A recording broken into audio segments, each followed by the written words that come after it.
আগামীকাল ডাবগ্রাম ফুলবাড়িতে নির্বাচনী জনসভা করবেন মুখ্যমন্ত্রী মমতা বন্দ্যোপাধ্যায়। চলছে জোর কদমে প্রস্তুতি। জলপাইগুড়ি জেলার তৃণমূল কংগ্রেস প্রার্থী নির্মল চন্দ্র রায়ের সমর্থনে এই জনসভা করবেন মুখ্যমন্ত্রী। ইতিমধ্যেই মুখ্যমন্ত্রী মমতা বন্দ্যোপাধ্যায় গত ৪ এপ্রিল মালবাজার বিধানসভা এবং ৫ এপ্রিল জলপাইগুড়ি বিধানসভায় সভা করেছেন। আগামীকাল জলপাইগুড়ি জেলার ডাবগ্রাম ফুলবাড়ি বিধানসভা এলাকার জাবরা ভিটা জুনিয়র হাই স্কুলের মাঠে জনসভা রয়েছে তার।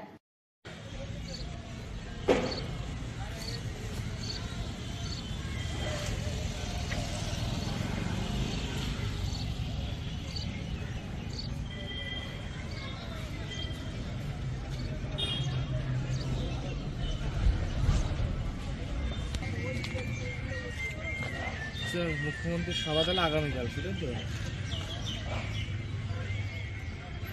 কটার দিকে বলছিল?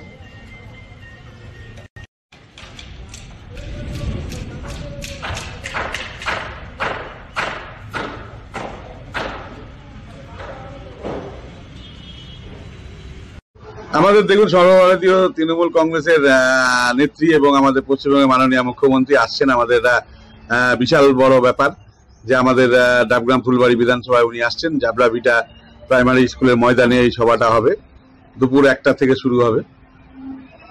বলছি যে আমাদের ডাবগ্রাম ফুলবাড়ি বিধানসভা থেকে আমরা প্রায় 25 থেকে 30 হাজার লোকের সমাগম হবে। দেখুন, আমাদের সরকার 13 বছর ধরে আছে। আমাদের মাননীয় মুখ্যমন্ত্রী মমতা বন্দ্যোপাধ্যায় যেভাবে উন্নয়ন করে যাচ্ছেন, মানে এটা অকল্পনীয় ব্যাপার। মানুষ খুব খুশি আছেন এবং আমরা মনে করি যে বিশেষ করে এই যে 100 দিনের কাজের টাকা 2 বছর ধরে কেন্দ্র সরকার আটকে রেখেছিল, সেটা আমাদের ব্লকে 4টা অঞ্চলে 6742 জন এই টাকা পেয়েছেন, আমাদের সরকার দিয়েছেন। তাতে আমরা মনে করি মানুষ খুব খুশি আছেন।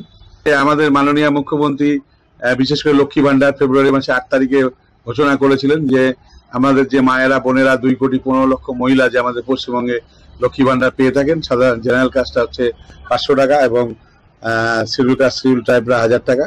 সেটা আমাদের মুখ্যমন্ত্রী যারা জেনারেল কাস্ট ছিল তাদেরকে 1000 টাকা করে দেওয়া হয়েছে এবং যারা শিডিউল কাস্ট শিডিউল ট্রাইব তাদেরকে 1200 টাকা করে দেওয়া হয়েছে। এটাতে মহিলারা খুব খুশি। এপ্রিল মাসের 2 তারিখে সবার টাকা ঢুকে গেছে। আমরা মনে করি মহিলাদের, আমরা 90% ভোট মহিলাদের আমাদের বাক্সে আসবে, জোড়াফুল চিহ্নে আসবে।